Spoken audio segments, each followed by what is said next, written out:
Ni by'agaciro ko mukomeje kubana natwe hano kuri HPTV Rwanda, ni umuyoboro bagezaho ibiganiro bitandukanye mu bisata bitandukanye, amakuru abagezweho ndetse n'inkuru zicukumbuye. Nitwa Ruben Masengesho, je kugezaho amakuru agezweho yo muri kino gitondo. Ndaza kubwira ko mu mujyi wa Kigali Kimisagara inyubako y'Inkundamahoro yafunzwe kubera umwanda mwinshi uyigaragaramo. Ndaza no kubwira ko abanyamakuru barimo Ruzindana ndetse na Umukazana aba bakoze ubukwe. Ndaza kubwira ko ISP Boniface Rutikanga n'umuvugizi wa polisi y'u Rwanda yateguje umukwabu kubasinda n'abasambanira mu tubari n'utubyiniro. Ndaza kwerekeza mu karere ka Rusizi nkubwire ko inyubako y'ubucuruzi yahiriyemo iby'agaciro karenga miliyoni 9 amafaranga y'u Rwanda. Ndaza kandi kukubwira yuko AFC M23 yashyikirijwe imfungwa 15 zarekuwe n'ubutegetsi bwa Kinshasa. Ndaza kubwira ko muri Kosovo, muri iki gihugu, umudepite yateye amagi minisitiri w'intebe. Ntabwo bisanzwe.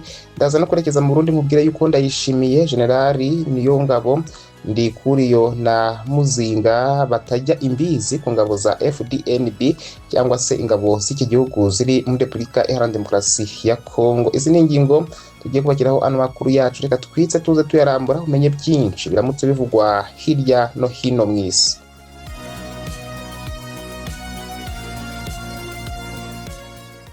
Reka n'amakuru yanzikire mu mujyi wa Kigali mubwire ko Kimisagara inyubako y'Inkundamahoro yafunzwe kubera umwanda mwinshi uyigaragaramo. Ubuyobozi bw'umurenge wa Kimisagara mu karere ka Nyarugenge bwafunze inyubako ikorerwamo ubucuruzi yitwa Inkundamahoro kubera umwanda mwinshi uyigaragaramo. Ubuyobozi bw'umurenge wa Kimisagara bwafunze iyi nyubako y'Inkundamahoro kuri uyu wa gatandatu tariki ya 8 Kanama 2026. Umwe mu bayobozi bakora mu kagari ka Kimisagara iyi nyubako iherereyemo yabwiye ko itayimuzi ko yafunzwe kubera umwanda mwinshi uyigaragaramo. Yagize ati yafunzwe n'ubuyobozi bw'umurenge wa Kimisagara kubera umwanda mwinshi wayigaragaragamo. Umuturage witwa Habiyambere Eric we yabwiye ko itayimuzi ko abangamirwa cyane n'uburyo abantu banyweramo inzoga mu tubari dukoreramo muri iyi nyubako banyara ahantu hose babonye. Yagize ati abasinze bose bihagarika ahantu hose babonye, cyane cyane muri za koridoro, kandi ubona ko babiterwa n'uko utubari twinshi tuba muri iriya nyubako nta bwiherero tugira. Yewe n'ubugira ubwiherero kubujyamo bisaba kubanza kwishyura amafaranga. Yongeyeho ko na bamwe mu bagore bacururiza muri iriya nyubako y'Inkundamahoro biganjemo abazunguzayi bagira umwanda ukabije cyane. Abakorera muri iyi nyubako y'Inkundamahoro bo bashinja kampani yatsindiye iryo soko ryo gukoramo isuku ko itabikora uko bikwiye. Umwe yagize ati bakora rimwe na rimwe kandi nabyo babikora iyo ubuyobozi bwabateye hejuru. Reka dukomereze kuri inkuru yuko abanyamakuru Zindana na Umukazana bakoze ubukwe. Umunyamakuru Zindana Janvier yasabye anakwa umukunzi we Umukazana Germaine bamaze igihe bakundana mu birori bibereye ijisho. N'ibirori byabaye kuri uyu wa gatandatu tariki ya 8 Kanama 2026, aho umuhango wo gusaba no gukwa wabereye mu karere ka Rubavu ahazwi nko kwa Nyanja, kitabirwa n'inshuti n'imiryango.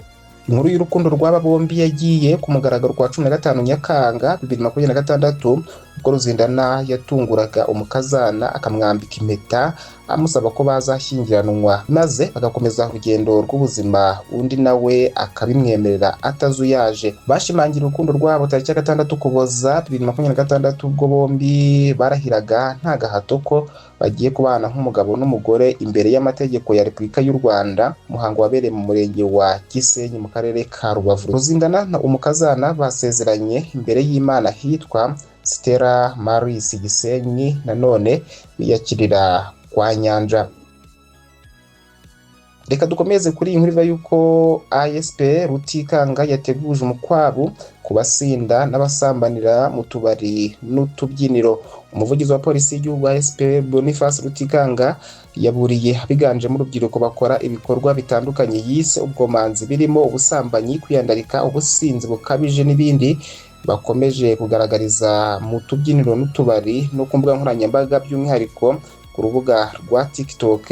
Yateguje ko mu gihe cya vuba bagiye kujya bakurikiranwa n'amategeko kuko bakomeje gukora ibyangiza sosiyete nyarwanda. Yabigarutseho kuri uyu wa gatandatu tariki ya 8 Kanama 2026 mu kiganiro n'itangazamakuru, aho urwego rw'ubugenzacyaha RIB na polisi y'igihugu berekanaga abantu 16 batawe muri yombi bakurikiranyweho ibyaha birimo gukora inzoga zitujuje ubuziranenge.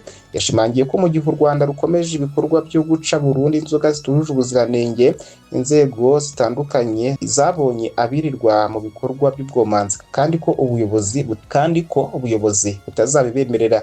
Yashimangiye ko ibyo bikorwa agereranya n'umwanda cyangwa ico leta y'u Rwanda itazabyihanganira na gato, aho yagize ati abavuga ngo mu Rwanda ntiharyoshye bazagende bajye aho haryoshye, bazagende rwose. Tuzakorana n'abantu bose, haba abategura ibitaramo n'abandi.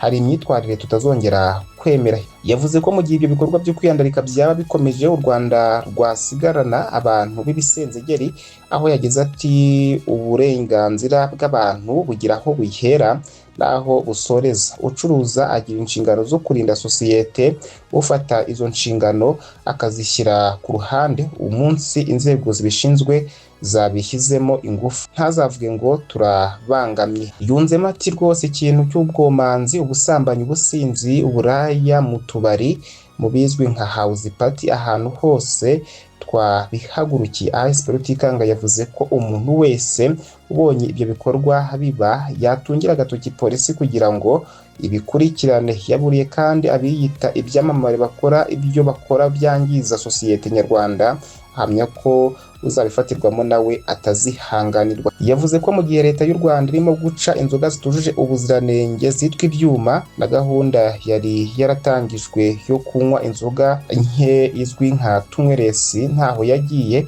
aho yagize ati ntabwo twemera ko abo banywa ibyemewe ngo babinywe uko bishakiye, bagwe mu muhanda tubatoragure, bambare uko bashaka, ntabwo birangiriye aho. Reka dukomeze mu karere ka Rusizi nkubwire ko inyubako y'ubucuruzi yahiriyemo iby'agaciro karenga miliyoni 9 amafaranga y'u Rwanda. Inyubako y'ubucuruzi y'uwitwa Sebakungu Viseni yari iri mu mudugudu wa Gacamahembe, akagari ka Burunga, murenge wa Gihundwe, mu mujyi wa Rusizi, yafashwe n'inkongi y'umuriro mu ijoro ku isaha y'isa 6:45 z'ijoro rishyira kwa 7 Kanama 2026.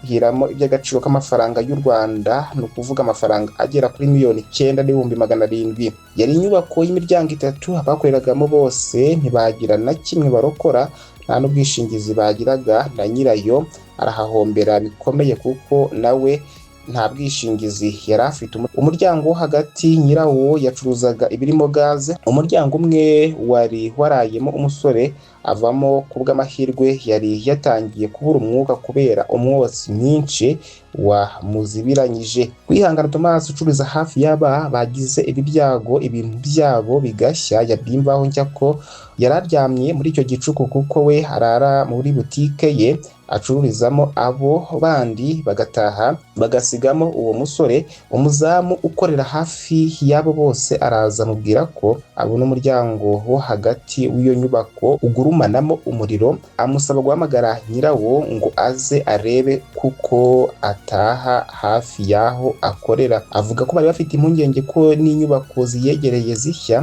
Bw'amahirwe ishami rya polisi rishinzwe kuzimya inkongi rizana kizimyamwoto izimya umuriro utarakwira mu zindi. Yavuze ko abacuruzi iyi nkongi ibasigiye isomo ko gushaka ubwishingizi ari ngombwa.